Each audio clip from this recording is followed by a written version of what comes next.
Muito bem, queridos ouvintes, aqui estamos para mais um Pensa Comigo podcast. Hoje é sexta-feira, dia 5 de novembro de 2021. Que loucura, está passando tudo muito rápido.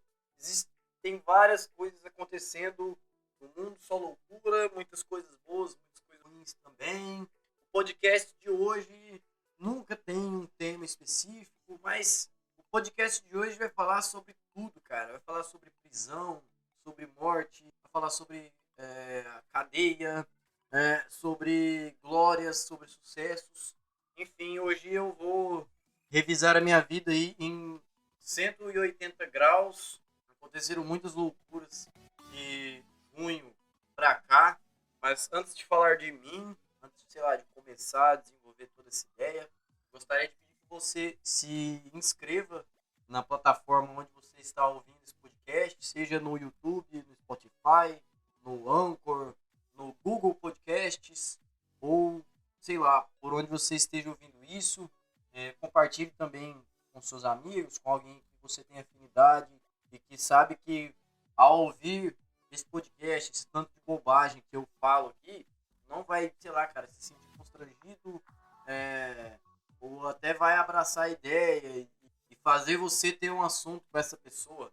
Vamos supor, você está me ouvindo, você está paquerando uma garota ou um garoto e você não tem muito assunto com ela, apesar que você sabe que ela tem algum problema mental a ponto de ouvir esse podcast e gostar. O que é que você faz? Para essa pessoa, você compartilha o link, né, por exemplo, desse episódio e fala para ela, olha só como esse cara é retardado, ele fala umas coisas nada a ver. E a partir daí você vai ter assunto com essa pessoa e eu vou ficar muito feliz por dois motivos. O primeiro, é, vou ter mais visibilidade aqui nesse negócio que eu faço. O segundo, e mais importante, vou ter sido um cupido, eu vou ter ajudado a formar um casal, tá? Ai, ai. Muito bem, aqui estamos, sexta-feira, 5 de novembro de 2021. Eu já falei a data de hoje, eu torno a repetir. Como é que você está? O que você conta de bom para mim? O que você que está me ouvindo, que você que está aí do outro lado deste microfone tem de bom para contar, de novidade, de satisfação? O que é que está te motivando a fazer as suas coisas? Ou o que é que está te desmotivando a fazer as suas coisas, a correr atrás dos seus compromissos? O que é que está estagnando sua vida? Ou o que é que está te empurrando para frente para você realizar coisas? Veja bem, nós já estamos em janeiro. Em janeiro? E em novembro, velho. Nós estamos em novembro. Janeiro ficou para trás há muito tempo. E eu te pergunto, o que é que o quanto você já cresceu esse ano? O que é que você realizou? Ah, sei lá, às vezes você aprendeu a fritar ovo. Às vezes você aprendeu a consertar chuveiro elétrico. Ou às vezes não, às vezes você fez a sua primeira viagem internacional. Ou às vezes você esse ano você tirou um certificado em línguas estrangeiras, tipo mandarim e italiano. Então, para você, o que é uma grande conquista, o que é uma pequena conquista. Enfim, você que está me ouvindo, o que é que você conquistou esse ano, quanto você cresceu? Você, meu querido ouvinte, você é capaz de olhar para trás e reconhecer as suas glórias, por menores que sejam, e que, por mais hoje em dia que sejam insignificantes, vamos supor, o Jacan. Para o Jacan, fritar um ovo é uma atividade trivial. É uma prática que provavelmente foi uma das primeiras que ele aprendeu enquanto estava construindo sua carreira de cozinheiro. Mas para você que tem, sei lá, 15, 16 anos e a mãe não deixa muito você se aventurar na cozinha, fritar o ovo é uma grande vitória.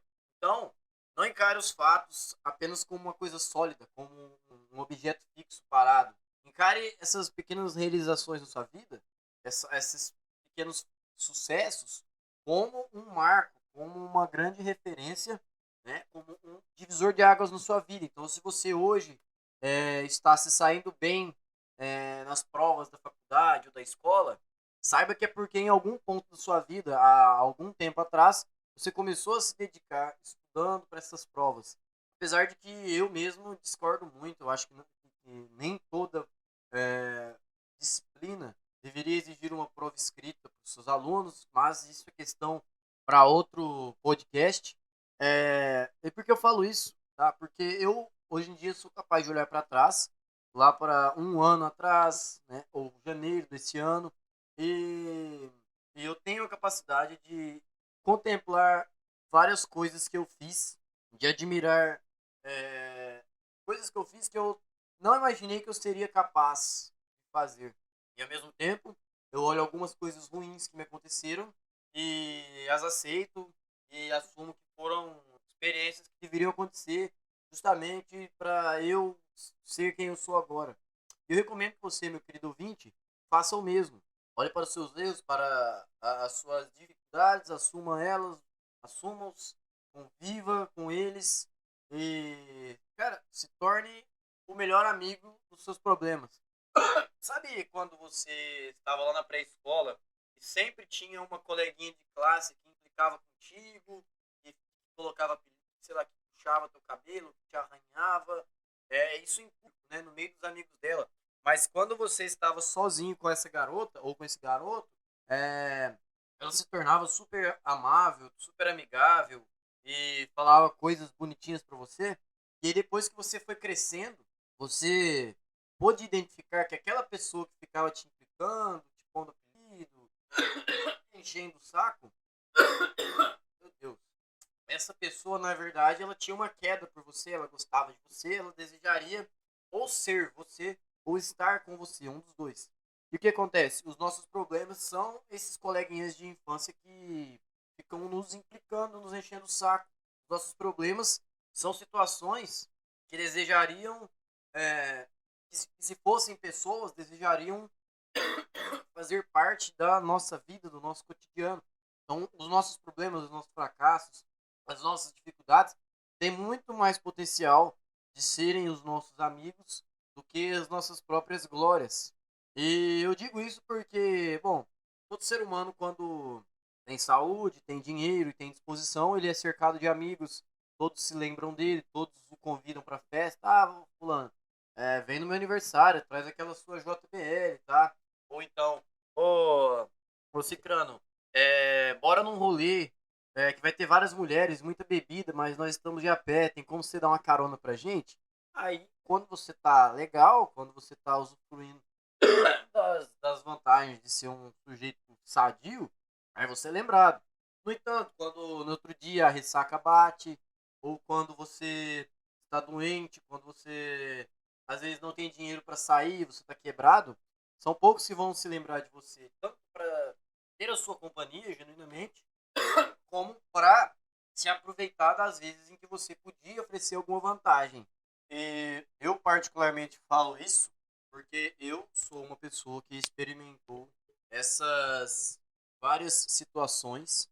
Eu sou uma pessoa que estive no fundo do poço esse ano e me reergui e senti desespero, senti angústia, mas que também em algumas vezes durante este ano eu senti glória, eu senti alívio, eu senti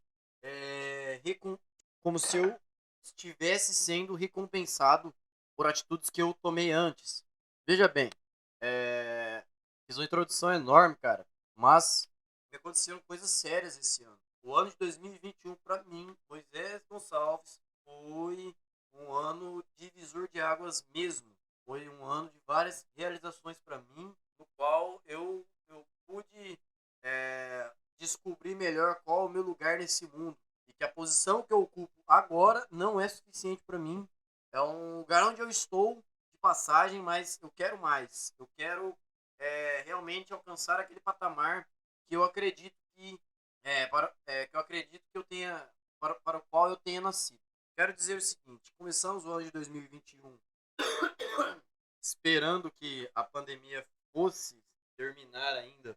Pandemia não, né? Mas toques de recolher, uso obrigatório de máscara, vacinação, esperando que tudo isso fosse terminar este ano. Mas, pelo andar da carruagem, nós teremos pelo menos mais 6 meses aí nesta situação, pessoal se vacinando, tio de boteco brigando para entrar sem máscara no supermercado, os caras que são anti-vacina e morrem porque não tomaram a porcaria da vacina.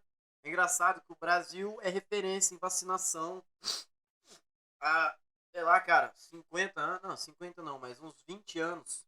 E aí os caras que foram vacinados na infância, naquela época em que o Brasil estava começando a se tornar uma referência em vacinação, não querem se vacinar hoje.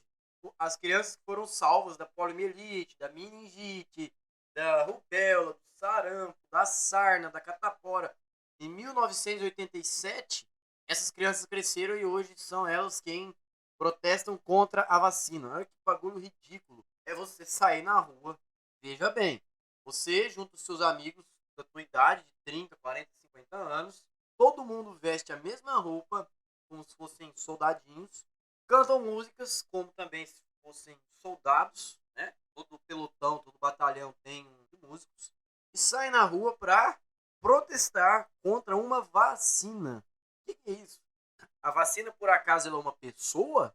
Ela está entrando de propósito contra a sua vontade dentro da sua casa e, e, e calçando os seus chinelos, escovando os dentes com a sua escova de dentes, penteando os cabelos dela com o seu pente. Ela está usando o pneu de estepe do seu carro. Ela está utilizando o litro de óleo do seu carro para recompor o dela? Não. Ela é só uma vacina. Ela é só um objeto, um recurso que os seres humanos criaram para que você, que hoje é adulto, pudesse chegar a essa idade e falar essas besteiras. Tá entendendo? E fazer essas besteiras e querer brigar contra o, o cara que discorda de você porque ele é a favor de se vacinar. Assim, eu não vou nem entrar no mérito de a vacina ser obrigatória, impositiva ou não, para 100% das pessoas.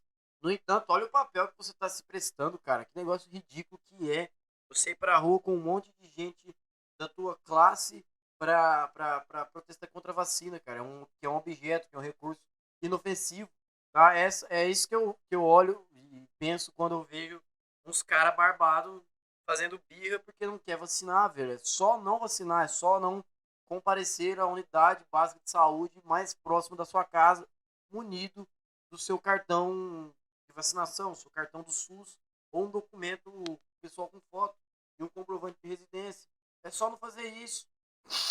Mas essa turma que vai lá, eu sou antivacina, isso é uma coisa de comunista. É os chineses, a gripe comprada aí querendo implantar o chip atrás da nossa nuca.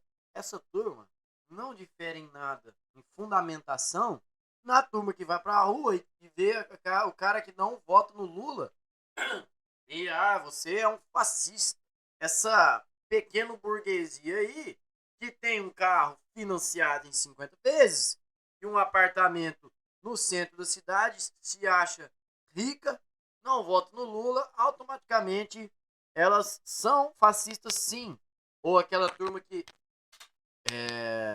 porque o sujeito ele é branco, ele não pode achar alguma coisa, sei lá, sobre racismo, ou sobre desigualdade social, ou sobre cotas. Essas três turmas juntas, apesar de elas terem as suas diferenças em relação ao que elas discordam ou concordam, elas são as mesmas coisas. Então, quando você olhar um monte de tiozão, boné e camisa do Brasil na rua, é, pense um pouco, pare e observe, pense um pouco. Tente enxergar diferenças entre essas pessoas e os caras que votam no Lula e fumam maconha e faz universidade federal. A minha diferença mesmo para esses caras é que eu não voto no Lula. No entanto, nem sei, cara. Tem que achar uma piada aqui. Saiu uma várzea. Tá, bicho? Esse foi o ano 2021, no qual a gente esperava que ia acabar toda essa loucura. Não. O que aconteceu? Eu vinha gravando podcast semanalmente em 2021, todas as segundas-feiras. Eu soltava ali 40 minutos, uma hora de podcast, também para não ficar tão maçante, para a pessoa que está me ouvindo ela não enjoar. E o que aconteceu, cara, é que a partir de maio, mais ou menos, eu notei que meu pai começou a ficar doente, meu padrasto. Porque o meu pai biológico, ele já é falecido também. E o meu padrasto começou a ficar doente, ele parar, tipo, ele foi se alimentando cada vez menos, ele parou de fazer as coisas que ele gostava, que era viajar, que era ouvir música, que era beber cerveja. E aos poucos ele foi morrendo, literalmente, em questão de 2 semanas. Ele emagreceu muito, perdeu as forças. Ele foi vítima de um câncer de próstata, que provavelmente no final da vida dele já havia se espalhado para outros órgãos, sei lá, como o estômago, enfim, provavelmente. E ele sentia dores, né, para fazer as necessidades pessoais dele. E apesar de tudo isso, ele não reclamava, ele não contava para nós que estava sentindo essas dores ou que precisava buscar um tratamento. Não, nós o levamos na Santa Casa da minha cidade no último dia de vida dele. Literalmente, era o último dia de vida dele mesmo. Foi quando ele juntou as últimas forças para poder ir ao hospital. Lá ele recebeu 2 bolsas de sangue, lá ele tomou soro na veia, mas eu acredito que as bolsas de sangue e o soro foram as últimas energias que ele precisava para poder morrer em paz. E eu fico muito triste de falar isso, apesar de eu conseguir hoje em dia falar isso com uma naturalidade. Mas é porque aquele homem, meu padrasto, ele era uma referência para mim. Uma referência de pai que eu não pude ter, porque também morreu cedo. Era uma referência de amigo que eu gostaria de ter sempre. É uma referência de boa conduta, que não buscava o mal de outras pessoas, que não prejudicava outras pessoas, enfim. E depois da morte do meu padrasto, no dia 2 de junho, a minha vida, aí sim, ela se inverteu de tal maneira, em 180 graus, porque nessa época, já tendo perdido meu pai, eu comecei a... Eu voltei a beber cerveja com frequência, praticamente 2 a 3 vezes na semana eu estava bebendo, e eu tenho sérios problemas com bebida alcoólica. Não só pelo fato de ficar bêbado, mas porque o meu pai biológico ele era alcoólatra e eu também eu não consigo me contentar com pouca cerveja, eu gosto de tomar muitas. E tomando cerveja eu perco apetite, eu perdendo apetite eu não como direito, eu emagreço. Tomando cerveja também automaticamente eu gasto dinheiro, então um dinheiro que me faz falta, sei lá, 50, 100 reais em um final de semana. Digo mais, cara, eu quando estou bêbado eu costumo ficar mais à vontade para falar as coisas, eu acho que isso acontece com todo mundo. Então eu acabo não medindo minhas palavras, eu acabo falando alguma besteira, acabo me comportando de uma maneira que eu não deveria. Ou seja, só prejuízo, eu não consigo me conter. E na ocasião da morte do meu pai, eu comecei a beber mais do que o normal. Porém, eu não tinha companhias para segurar ali a minha onda, ou até pelo menos para beber uma cerveja de boa comigo e ficar trocando umas ideias. Eu não tinha essa companhia, porque eu sempre chamava alguns colegas, alguns conhecidos, até pessoas que eu chamava de amigos, para me fazer companhia. Digo, ó, vamos tomar uma cerveja, tô bebendo uma cerveja aqui em casa, né, vamos socializar. Sempre cada uma dessas pessoas tinha uma desculpa, tinha um motivo para não comparecer. Eu dizia, tudo bem, então, eu vou beber sozinho. Depois eu comecei a sair com uma menina que ela sabia que eu gostaria de ficar com ela, mas ela se aproveitava que eu sempre pagava cerveja, dava carona para ela e praticamente bebia as minhas custas. Eu fui um otário, eu fui um trouxa com a menina. Ela ficava com outros caras, mas ela saía comigo porque eu pagava a cerveja dela, tá? Eu odeio ter que assumir isso, mas infelizmente eu fui o homem que eu tanto critiquei, que eu tanto peguei no pé. Cara, não é mole. E também meu pai, meu padrasto, quando morreu, ele deixou um carro, era um Gol branco, e eu sempre saía para beber nos lugares e ia com esse carro. Porém, eu ainda não tinha conseguido tirar a minha carteira de habilitação. Eu andava com o carro então sem habilitação, saía, bebia, enchia a cara, voltava. É, Certo dia eu chamei então várias pessoas para beber comigo. Nenhuma delas quis, era sábado. E nessa época eu ainda era motoboy, tá? Eu ainda trabalhava para alguns restaurantes, para lanchonetes.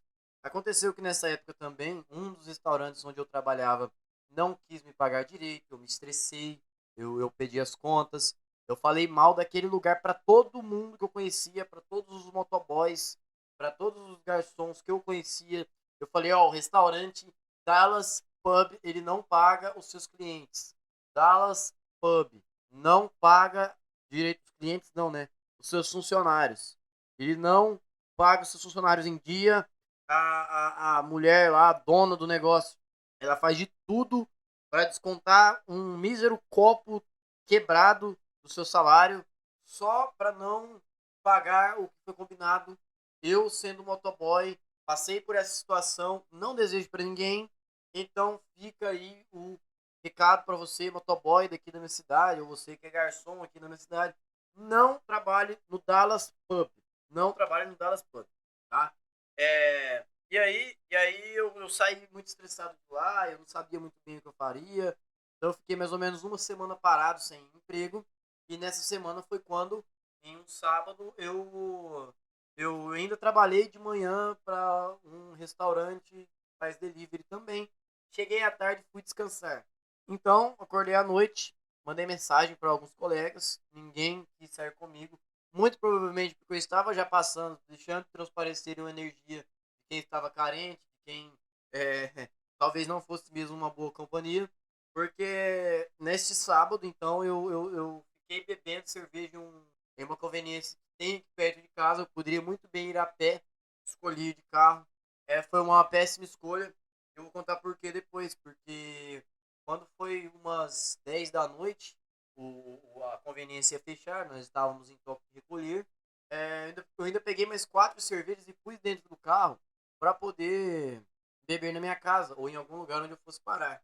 Só que, ao mesmo tempo que eu estava ali bebendo, eu estava conversando com essa mulher que eu já estava tentando ficar há algum tempo, que eu estava pagando bebida e tal, combinando de que no dia seguinte, no domingo, nós iríamos em uma praia que tem na beirada de um rio aqui perto da minha cidade, a 20 quilômetros, e que eu iria lá buscar ela, né?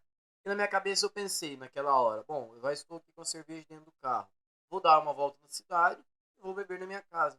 Mas por algum motivo, tendo bebido muito, eu me senti encorajado a ir em direção da rodovia. Eu pensei assim, bom, eu vou passar agora ali aonde é o rio, que a gente vai é, ir amanhã, né? Que a gente vai ficar amanhã. E vou passar por lá, são só 20 quilômetros e vou voltar. Mas eu peguei a direção dessa estrada e fui. Só que quando eu passei pela entrada da praiazinha que tem na beira do rio, eu fiquei muito mais à vontade, eu tomei muito mais coragem. E nisso eu já estava dentro do estado de Minas Gerais. E fui avançando, Minas Gerais adentro. Quando isso bêbado, à noite, tá? O motor daquele carro que eu estava não estava em boas condições, eu não deveria estar rodando tanto assim com ele, tá? Simplesmente, cara, simplesmente eu parei em uma usina para pedir uma informação. Gostaria de saber onde era o posto de combustível mais próximo, porque o meu carro já estava entrando na reserva. Provavelmente eu ia ficar parado, sem gasolina, no meio da pista à noite, um lugar que eu nem conhecia, bêbado e sem carteira de habilitação. Eu estava com o kit completo para me dar mal. Realmente foi o que aconteceu. O pessoal daquela usina me orientou aonde existia um posto de gasolina, estava perto, a só 7 quilômetros, dava para chegar tranquilo. Mas no meu entender de bêbado, eu comecei a dirigir, andar, e aquele posto de gasolina não chegava, embora ele realmente estivesse perto. Se na hora eu tivesse aberto o GPS do meu celular para poder chegar até lá. A última salvação que eu tinha para não acontecer o que aconteceu seria eu simplesmente abrir o meu GPS para chegar até aquele posto, ter certeza de que eu iria chegar lá mesmo. Mas como eu estava bêbado, eu estava muito alterado, a percepção da realidade para mim era diferente em relação a uma pessoa sã, eu decidi retornar naquela pista para poder voltar à usina e, sei lá, tentar um socorro com eles, pedir para alguém que trabalha lá buscar gasolina para mim e eu iria pagar. Sei lá, bicho, eu estava com esses planos. Isso foi em junho. A gasolina ainda era 5,89, já estava cara. Hoje, 5 de novembro, eu já tenho ela a R$ 7 na minha cidade. Bom, continuando. Quando eu decidi fazer o retorno nessa rodovia, estava escuro, a rodovia era estreita, simplesmente eu tombei o carro. Eu tombei o carro na beirada da rodovia, ele não capotou, ele só tombou, ficou de cabeça para baixo. Na hora eu já não acreditei no que estava acontecendo, mas eu sabia que aquilo ali era consequência de um monte de cagada que eu já estava fazendo. A primeira delas foi sair de casa bêbado, sem habilitação. Mas o principal de tudo, cara, quando eu senti aquilo, era A hora que aquilo tava acontecendo, o que eu senti foi, cara, eu precisava ter amigos. Precisava de ter amigos comigo pra não me deixar chegar a esse ponto, pra me incentivar a não ficar nessa situação. Graças a Deus o carro não pegou fogo, eu não me machuquei, eu estava de cinto. Eu saí ileso da situação, fisicamente apenas. Mas aí o desespero bateu, eu peguei meu celular, eu peguei algumas coisas que estavam dentro do carro que eu ainda conseguiria carregar comigo. E comecei a caminhar, caminhar, caminhar. Liguei para um lugar que eu não deveria ter ligado, mas que no desespero eu era o único número que eu lembrava. Eu liguei no 190. Eu liguei para a polícia depois de ter tombado um carro bêbado sem habilitação. Foi uma das atitudes mais contra, contraproducentes, para não dizer retardadas e burras, que eu já tomei na minha vida. Mais do que pagar cerveja para aquela mulher que não queria nada comigo, que só se aproveitava de mim, isso foi uma atitude realmente idiota, realmente bem inocente da minha parte, que foi ligar para a polícia. Mas era o único número que eu tinha na cabeça, eu não tinha número de guincho, eu e também outra coisa, era domingo, já meia-noite, 1 da manhã. Você que está me ouvindo, se algum amigo seu te liga domingo, 1 da manhã, dizendo que tombou o carro, que se acidentou e que está a 90, 100 quilômetros da sua cidade, você iria acreditar ou você iria achar que era trote? Conhecendo o amigo que você tem, é capaz de fazer brincadeiras, de fazer piadas com vários tipos de situações. No lugar das outras pessoas, também acharia que se trataria de um trote. Eu estava só enchendo o saco, desligaria o telefone e voltaria a dormir. E então eu nem pensei em ligar para ninguém, primeiro, para não incomodar as pessoas e segundo, por isso. Quando eu decidi fazer uma ligação, eu já estava detido na delegacia. Eu liguei para o ex-patrão do meu padrasto, que tinha uma das lojas franqueadas na cidade onde eu fui preso, onde eu fui detido. A segunda ligação que eu fiz foi para minha mãe, para contar tudo o que aconteceu com esses detalhes que eu estou te contando. E eu não podia caber em mim tanta tristeza, tanto desgosto que eu estava sentindo de ouvir a minha mãe falando comigo e eu estando ali detido numa cela de delegacia. E o pior ainda estava por vir, eu fui algemado, mãos e pés, fui colocado em uma espécie de van que leva os presos da delegacia civil até o centro de detenção provisória, que é o mais próximo que existe de uma penitenciária mesmo. E nesse centro de detenção provisória, a gente fica ali, cara, a gente fica jogado ali. Não, ninguém olha pela gente, ninguém se preocupa se a gente tá com sede, se a gente tá com fome, com frio.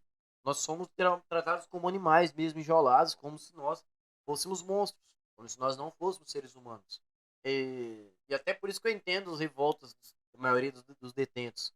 Eu entendo porque tem um monte de detento que faz rebelião, exigindo, sei lá, cara, que tenha toalha para eles se enxugarem depois de tomar banho, por exemplo. Ou sabonete para tomar banho. Ou que tenha, sei lá, cara, um colchão de espuma para poder dormir, porque só dorme no chão, ou dorme em pé, ou dorme sentado. Hoje eu entendo esses caras. A situação onde eu me encontrei ali, cara, não é digno de um ser humano mesmo. E aí chegando no centro de detenção provisória, já a 500 quilômetros para dentro de Minas Gerais, cabeça raspada e a gente fica pelado em frente um guarda, um cara que eu nunca vi na vida, que não teria intimidade. Para me ver pelado, rasparam minha cabeça, eu pus o uniforme da detenção e eu fiquei ali detido por quase 24 horas. Cara, foi uma experiência horrível, não desejo isso para ninguém. Como minha mãe, ela gosta de mim, ela me ama, ela conseguiu entrar em contato com o meu tio. E o meu tio, irmão dela, é ex-policial civil. Meu tio é ex-investigador de polícia civil e até cumpriu o papel de delegado algumas poucas vezes aqui na minha cidade. Ele é um cara respeitado. Então eu fiquei imaginando, cara, como é que ia ter um sobrinho detido, sendo eu mesmo um ex-agente da lei, um ex-policial. E aí eu fiquei pensando nisso, fiquei pensando em como a minha mãe estava sem chão aqui na minha casa, em como ela ia contar isso para algumas pessoas, para quem ela pudesse buscar socorro. Enfim, cara, eu simplesmente parece que eu me senti em outra dimensão, eu senti que a minha consciência estava em outra dimensão e observando de longe o que meu corpo estava sofrendo, tá? Era o único jeito que eu encontrei de me abstrair daquela situação, era pensar que não era eu que estava ali, que era só meu corpo que estava ali, minha consciência estava projetada em outro lugar. Se não, em 24 horas ali, eu sei lá, cara, eu enlouqueceria, eu surtaria. Eu não vou ficar dando detalhes de como é a cadeia agora, mas enfim, essa foi a pior situação que me aconteceu. E nessa época, para minha, entre aspas, sorte, eu não tinha carteira de habilitação ainda. Apesar de eu ter sido aprovado no exame de carro. Mas, apesar de ser motoboy, eu reprovei 3 vezes na prova de prática de moto. Eu havia reprovado 3 vezes já nessa época. Eu já não suportava mais ter que pagar a reprova do Detran, ter que acordar cedo para ir fazer aula, depois para ir fazer prova, reprovar outra vez. Eu estava já. E aí eu cheguei em casa depois que o meu tio foi me buscar lá. Eu tive uma conta enorme para pagar de advogado que ele contratou para me tirar de lá. E se não fosse advogado, eu estaria talvez até hoje lá, desde o mês de julho, que é quando eu fui preso. Talvez estaria lá até hoje aguardando um defensor público para tentar me livrar dali. Como são as coisas, né? Então eu consegui pagar meu tio, que eu devia para ele. É, já só ali já senti um pouco de sei lá, cara, um pouco de alívio, entendeu?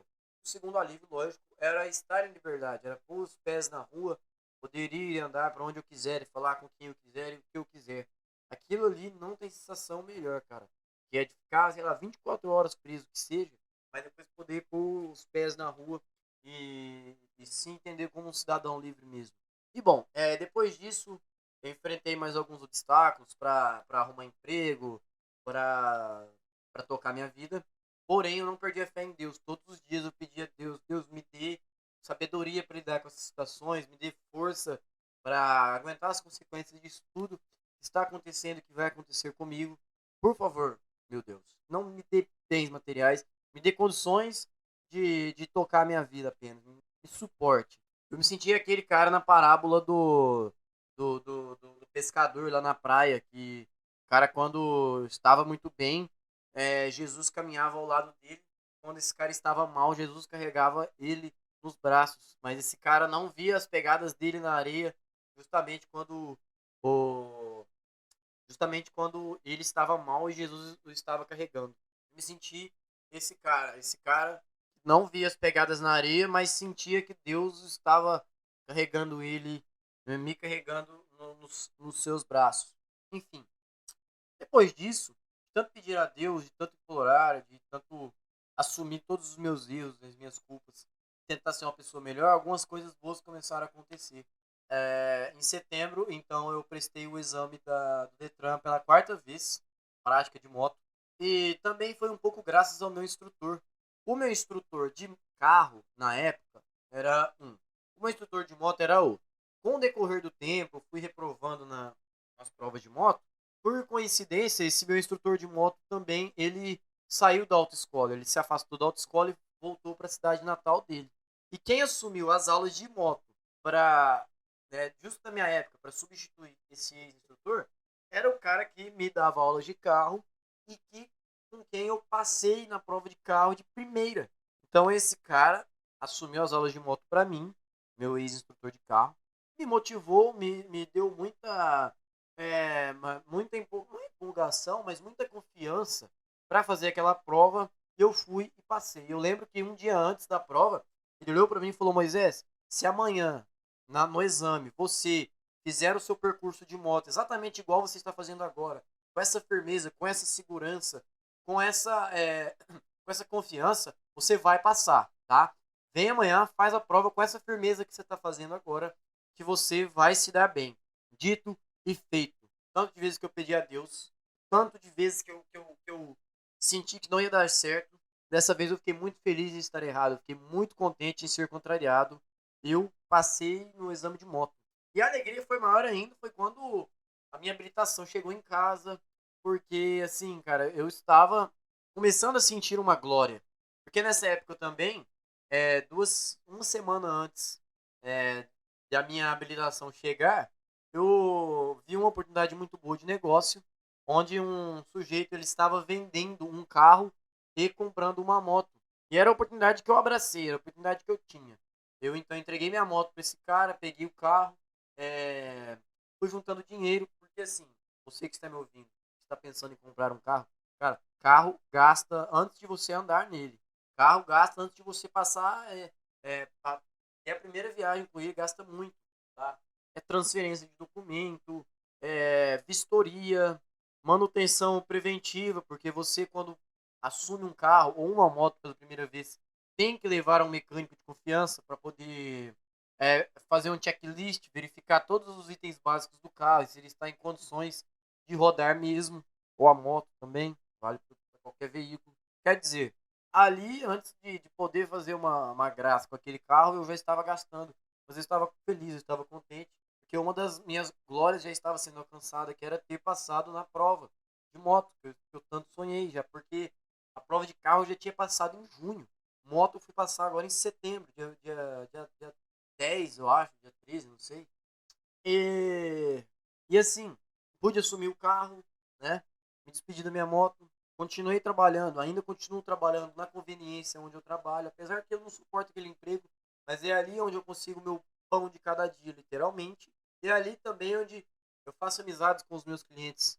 E justamente no mês de setembro, que foi quando eu tirei minha carta de habilitação e comprei o meu carro, eu fui a uma cidade a 200 quilômetros daqui, de carona com um colega meu do meu serviço, para prestarmos a prova do Banco do Brasil, no dia 26 de setembro.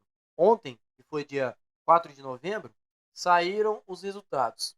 Como você, meu querido ouvinte, mais fiel, você que é mais antigo aqui, sabe, eu tenho deficiência. Eu nasci com deficiência. Eu tenho ausência congênita de 2 dedos do pé esquerdo. Isso me caracteriza uma pessoa deficiente? Sim. Portanto, eu posso concorrer em concursos públicos ou até em filas preferenciais na qualidade de deficiente? Sim.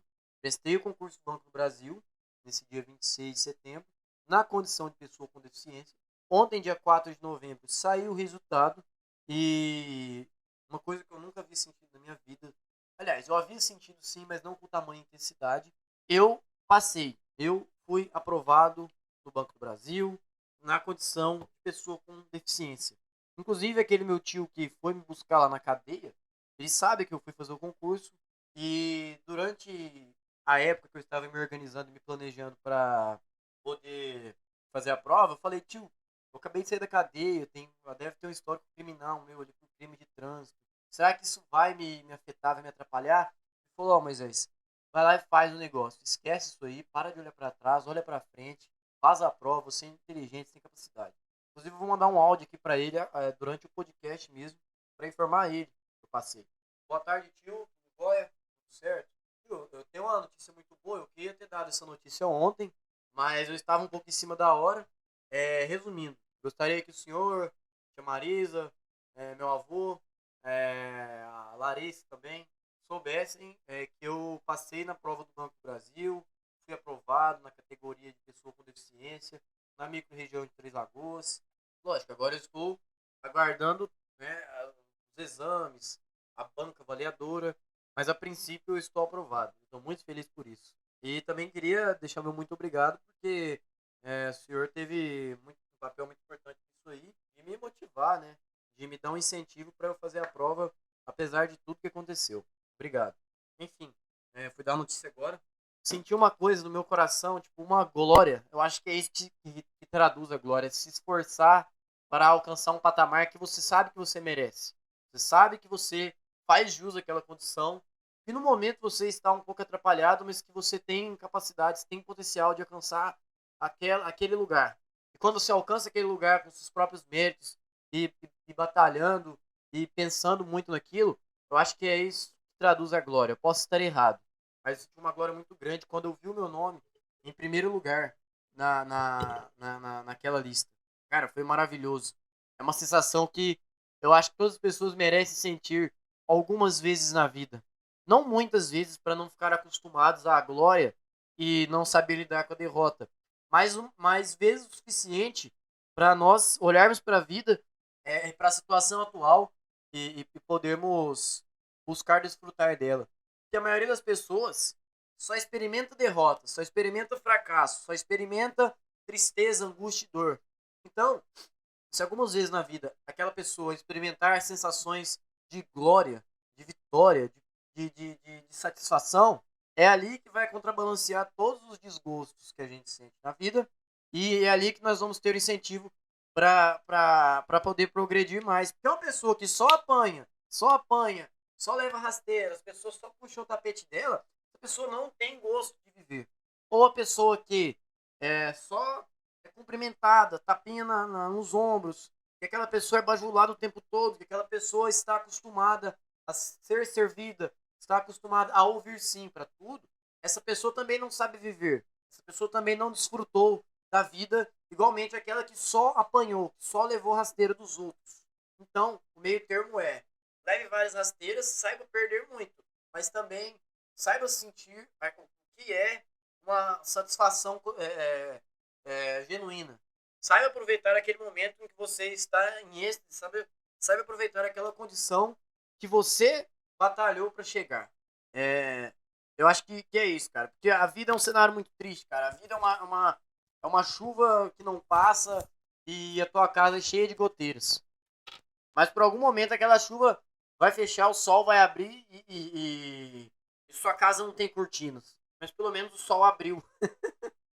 Tá entendendo? Essa é a minha posição a respeito da vida. A vida é você estar numa casa com goteira e sem cortina, chovendo muito. Você fica feliz porque parou de chover. Mas você também fica meio incomodado porque entrou um sol enorme dentro da sua janela e você não tem cortinas. A vida é o que é a chuva pro mendigo e pro cara que mora no interior do Ceará, que não chove há 15 anos. A vida é a chuva, cara. O mendigo, ele todo dia olha pro céu e fala: puta que pariu, vai chover de novo. Quer dizer, o cara não tem casa, não tem onde dormir, não tem uma coberta, não tem cama. E o cearense, o cara que tá lá no Agreste, no sertão nordestino, não chove há, sei lá, 3, 4 anos, é uma seca desgracenta, olha pro céu e fala: cara, hoje vai chover. Acho que a vida é a chuva. É o que a chuva representa para esses dois seres humanos. Aquele que não pode mais ter paz para dormir, porque chove em cima dele, e aquele que só vai ter paz quando chover na plantação ou na cisterna dele. Meu querido ouvinte, temos 47 minutos de podcast, já estou cansado, já estou com fome. São 15 para as 1 da tarde aqui no meu estado, na minha cidade. Obrigado a você que ficou até agora. Hoje eu estou sentindo uma satisfação, uma energia imensa em poder gravar isso aqui à vontade, em não ficar pausando e pensando nas coisas que eu tenho que falar. Estou muito, muito satisfeito por tudo que está acontecendo comigo, por todos os altos e baixos. Fiz uma promessa para Deus há muito tempo de que se eu realmente tomar posse no banco e me tornar funcionário de fato, eu vou ajudar a construir uma igreja que está sendo construída aqui perto da minha casa. Promessa é dívida. Eu quero ver aquela igreja pronta, de pé, toda organizada, nem que isso demore, sei lá, 10 anos. Mas eu quero fazer parte dessa história. Eu quero cumprir a promessa. Eu quero, sei lá, cara, honrar o meu compromisso para com Deus. Você que está me ouvindo, enfrente suas dificuldades, saiba lidar com elas. Seus problemas são os melhores atalhos para você alcançar grandes soluções, para você alcançar grandes feitos. Para mim, cara, ter passado no banco, na condição que eu estou agora, é um alívio enorme. Talvez para você, que o seu pai seja ministro de obras do governo, ganhe dinheiro do caralho, ou que a tua mãe seja secretária da Tesla, ganhe um salário astronômico, com o perdão do trocadilho, da SpaceX, né? Puta piada ruim, cara. Horrível. Talvez passar no Banco do Brasil para você seja como o Jacan fritar um ovo. Mas espero que você se sinta feliz por mim também. E eu quero ouvir de você, meu querido ouvinte, histórias, depoimentos, quero ler e-mails. Se você quiser me mandar áudios, me contar algumas coisas, cara, fique à vontade. Eu quero poder também participar desses momentos seus de glória ou de tristeza também, se for o caso. Outro dia eu conto com mais detalhes essas minhas histórias ruins também. Eu sei que as pessoas são curiosas por isso. É isso, temos 49, 50 minutos praticamente. Obrigado pela sua audiência, pela sua paciência. Eu vou indo nessa e até o próximo episódio do Pensa Comigo Podcast. Fui.